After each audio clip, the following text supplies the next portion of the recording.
In the land of barbecue grills, we're talking about the best new gas grill, charcoal burning grill, pellet grill for 2025. It's gonna be a good one. Let's get started. Folks, if this is your first time watching, please take the time to like, subscribe. Thumbs up helps the channel a lot. A lot of what I do on this channel, majority of what I do on this channel is with my own money. So if you want to support the channel, super thanks down below. Buy me a beer. Okay, let's get started. In the land of grills, and this is just the tip of the iceberg. There's more in the house. There's more in the basement. And then if you're a frequent viewer, you know that there's a Southern Command that has even more. So, and grills come and go out of here quite often. What you're seeing here is stuff that's being tested. What you're seeing here is stuff that I like. And that's where we're going to get started. We're going to start with talking about the best new gas grill for 2025. Right, in the gas grill market, there really hasn't been anything really exciting to talk about for several years until 2025 when our good friends in Ninja, you're saying Ninja, those are the folks that make all those appliances. I have Ninja air fryers and I love them. Yeah, it's the same folks. And you're saying wood fire, I've heard of that. Yeah, they've always had those small ones and I've done reviews on them. They work phenomenally well. So when I saw they were coming out with a gas grill, I said, oh man, that's gonna be different. And this thing definitely is. And this is the best new thing that has happened to gas grills for many years. Let's tell you why briefly. I am gonna leave a link to the review I did on this, and I'll throw a couple other videos I did with it. This thing has been a cooking machine here at the Land of Grills. I've even done, believe it or not, I've even done brisket on this. Let's talk about this grill from Ninja. So if you're wondering, yes, it is a gas grill, runs on propane. It also plugs in to a 110 outlet. And you're saying, well, right, so there's a lot of key things going on, but this is one of them. There is a fan, and you're saying, yeah, it is pretty much that big, and it helps to redistribute that heat. So when you have, let's say, 300 degrees, it's not just 300 degrees in one spot. It's 300 degrees up here, down here, and all around. And to help keep it in there, this lid is double insulated. A lot of people think when you're using the gas grill that you can't get smoke. A lot of people will try to use smoke and use what's called a smoke tube or something like that. The wood fire from Ninja has it built right in, where you open this up and there's a container in here that you pull out and you actually put pellets, and they have their own brand right over there. You can use any wood pellets that you use in a pellet grill. This goes back in there, and then when you turn it on, you turn this to the wood fire technology, it heats up those pellets and smokes inside. And like I said, I did a brisket flat on here. Turned out halfway good. I was shocked on how well it did for a gas grill. All right, on the inside of the grill, you've got 3 burners on here, and we're going to talk about how that's all controlled, but those burners run this way.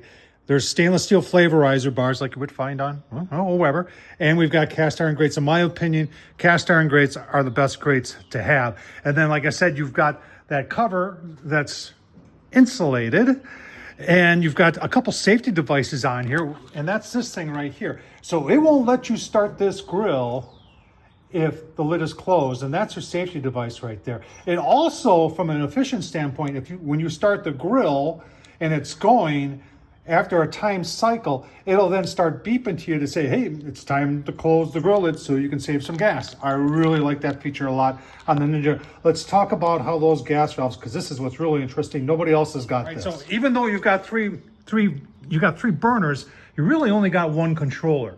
And that's the great thing about this. So you can set it here. On this side, you've got ignite, and that ignites it. And then you've got all 3 burners, which is grill pizza. You got 2 burners for roast and bake, and then low and slow is 200 to 300. Now you're saying it goes 450 to 600. So when you put it at that setting, it goes to 450. And then you have this right here where you can dial in that temp. Now I want to show you the really interesting part and how it does. So underneath there, that black box, which is right underneath here, is your black box, and that's what controls those valves.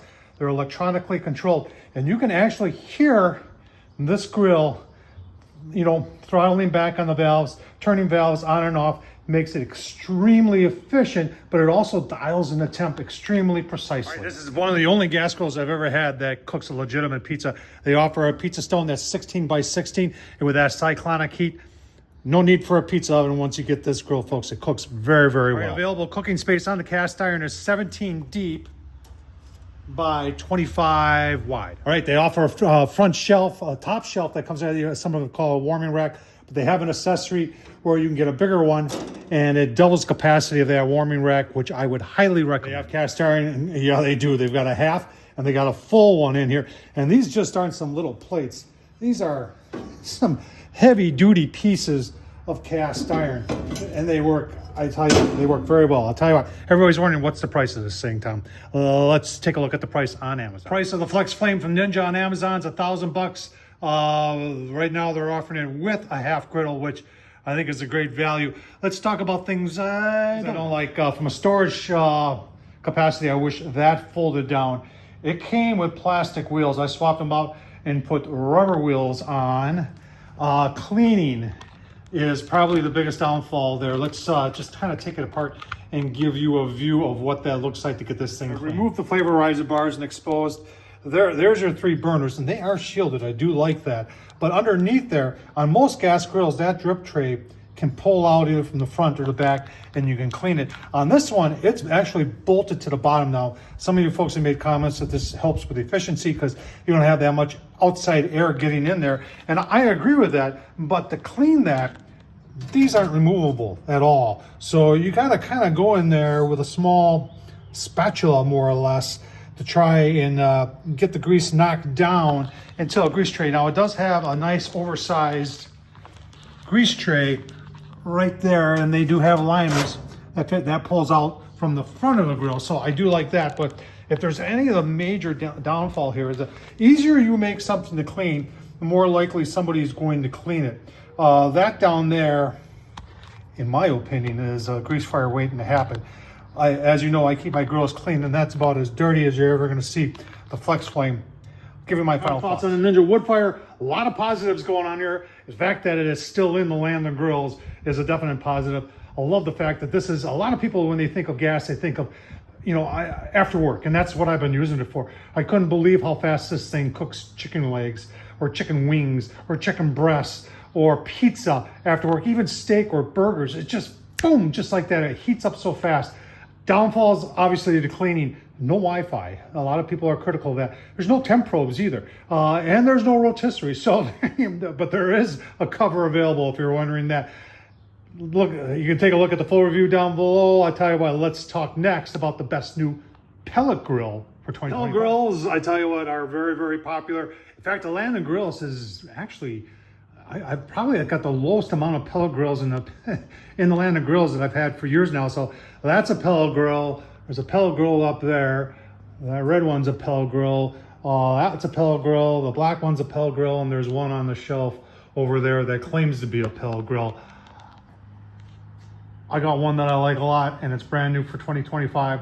Let's talk about the Pit Boss. And there it is, from Pit Boss to Phoenix. This is a 22-inch. 22-inch. Remember, what else is a 22-inch? Yeah, Weber kettle's 22-inch. But this is the first pellet grill on the market, and you can, if you look over there, you notice there's a P and a C on the controller. You're saying, well, what the heck is that? First pellet grill on the market designed to cook with either pellets or charcoal.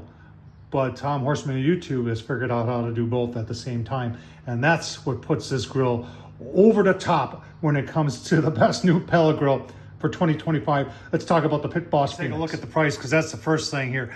Bought this back in January of 2025, $400, and it's worth every penny. Let's take a closer look at it, and let's show you some of the options that make this thing above and beyond your imagination when it comes to a pellet grill that uses also charcoal. So why do I get so excited when a company comes out with something that's 22-inch? Because it can accept any accessory that's made for the 22-inch Weber kettle. And there is no grill that has more accessories on the market today than the Weber 22-inch kettle. And this is just one of them. And this works very well. You can hang ribs. You can probably hang a dozen ribs on the inside there. It turns it into a Weber Smoky Joe, but it's pellets. And guess what?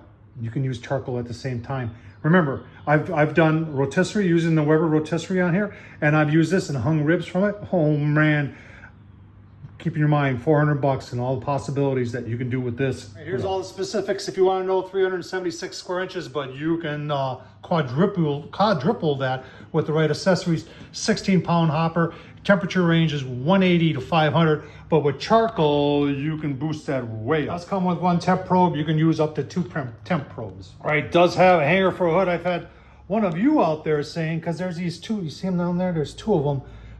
2 gold pegs, and I thought those were tool hooks, but someone said you can hang the lid on there, and I did try it, and it does work. It's just would be an odd place to hang the lid. The shelf does fold down. I know all of you are saying, come on, tell us more about how this pellets and charcoal works together. Let's talk. That's what I'm talking about when I'm talking about using aluminum tray underneath these. You can pick these up on Amazon. I'll try and leave the link down below. So you're saying, Tom, tell us how you use charcoal and pellets together. This is how I use charcoal and pellets together. I'm going to put this on the pellet grill P. I'm going to set this for 225. Remember, 10 probes over here. Over on this side, I've got 16 B&B orange bag briquettes. You can use whatever you want.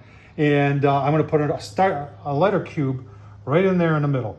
And that's going to light this one, that's going to light this one. Then I'm going to use the snake method, and this will slowly burn. And you can put more than 2 chunks. I got 2 chunks of hickory in here. And it'll give you that great smoky taste from the charcoal, the wood, and the pellets all at the same time, folks. I've used this a couple times, and it has performed very, very well. Now there's a vent. The vent's back here, and those are adjustable vents, but they only go so far. And I think that's on purpose because all pellet grills need to breathe. If you were to shut this totally off, you risk the chance of having a flame out with the pellet grill. A little bit about cleanup. A lot of you have asked about cleanup too. And this is my setup to make cleanup easier. I'll actually put some water in that too, give myself a little moisture. So as long as you're using a drip tray, I don't think you're gonna have any issues. If you decide not to use a drip tray, then you're gonna, obviously, once you get grease below this level, you're gonna have to let it burn out, or hopefully it'll run out of the grill. Otherwise, you could have problems down the road. All right, what don't I like about it? Well, I talked a little about the lid. I wish it was more domed like a Weber kettle was, so you had a little bit more head space on there. But when you're using an accessory like that, you've got plenty of head space. Remember, that thing, this flips around and hangs up so you can hang your ribs from it. And then you've got pegs, middle and low, that you can put a 22-inch grate on. So if you wanted to do a couple pork butts, you could do, like, I think easily do 6 pork butts with that accessory. That's from OnlyFire. I'll leave the link down to there. So you're saying, well, Tom, it's $400, but you got to buy all these accessories. Well, that accessory over there, I believe, is only a little over $100, and you get that, and you're set, and you're ready to go. For $400, I believe this is the best new design on a pellet grill for 2025. Let's get into charcoal. Master built Gravity Series 1150. This is new for 2025. And the whole Gravity Series is phenomenal when it comes to charcoal burning. And a lot of people talk about stick burners. This is an automated stick burner. You get the same smoke profile from using charcoal and wood. And yes, you can use, and I've used full splits, because that's where the charcoal goes right there. I've used full splits surrounded by charcoal on there. And I'll leave a brisket video I did on this.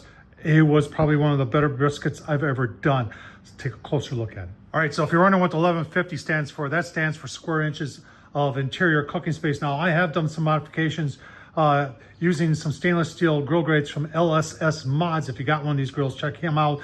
But that takes it over 1,300. The controller on this is PID. It is Wi-Fi controlled. As you can see, I've had the 1050, that's gone. I still have the auto ignite, very, very good. And there's 1150. I had one of the original 560s, which is now replaced by a 600. So if you're saying, this is too big for me, Tom, believe me, Master Built makes a size of gravity grill for you. And they do a very, very good job of it. Now, like I said, I jumped on board the Gravity Series when they first came out. Char Griller had one that I liked a lot. But what happened is Char Griller got bought out by the same company now that owns Masterbuilt and Kamado Joe, and they're not going to have them competing against. So now Char Griller doesn't offer a gravity anymore, so the only ones are from Masterbuilt. Saying I'm new to this, I don't understand how the whole principle works. I'll leave the link down below to the review I did this. I'll also leave the link down below to describing how to fire this up so you get a better idea. But this is your charcoal side. So you've got a charcoal hopper, and that's what you're looking at right here. This is all charcoal, and you fill that up right there. You can see I've got charcoal in there. In fact, you're saying it looks like burnt charcoal. Yeah, when I'm done using like a different charcoal grill, and I like to clean them out when I'm done with them. I don't leave the charcoal in them. Well, I'll put my used charcoal in here because this thing is so efficient, and it's the perfect place to put my used charcoal and burn it up in here. Now, right about here, is where there's a burn plate, and that gets started from down here. I'm just going to do this real quickly for you folks. So that's an ashtray, and then right up there is where you put a fire starter, and then right above there is where it starts the fire and burns the fire. There's a blower right there, and that's what controls the whole thing. So you pull out the slider, and there's a slider in there. You pull it out, that opens up the air vents. That lets the airflow in, so that controller can control that fan. You set it to 220. It still says 225 to 700, but this controller goes down to 150. So I don't know why they do that. And then you got the ash bin down there, cooks very evenly, dials itself in very, very nicely. And I've proven that by adding these two. So not only do I have the readout from there, but I have the digital readout. I mean, the analog readout from right there. Right, this is what gives you so much space. You've got 3 large areas here, and this bottom one is where you would sear stuff, and that's cast iron. These two, like I said, they're from Luke's Mod. They are stainless steel. The ones that come with it are porcelain-coated enamel. All right, once the grates are removed, your cast iron is 18 front to back, side to side. It is 28 inches. If you're asking about this front shelf, it does fold down like this, and I really do like this front shelf, especially this side over here, because it gives you that whole area over there. Right underneath the cast iron, now that's where the heat goes, and this whole thing, this is the LSS mod stainless steel, but the one that they give you is porcelain coated enamel. Will last a long time. That fan blows the heat and the smoke out through these holes, and then you've got the top here which funnels, or it takes the grease, goes down there. Now a lot of times I'll leave the cast iron on, and I'll put a drip tray, and I'll use the top 2 trays, and I can easily get 6 full racks of ribs on there.